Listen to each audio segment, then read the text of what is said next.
So the question is insurance more about the protection or the profit? So technically it covers both. So we pay for insurance for protection, and insurance companies are there to earn profit.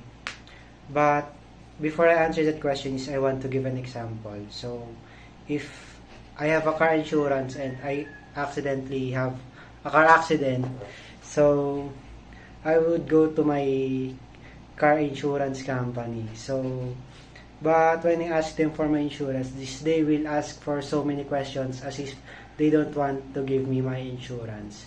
So technically, they are selling the idea of protection for profit.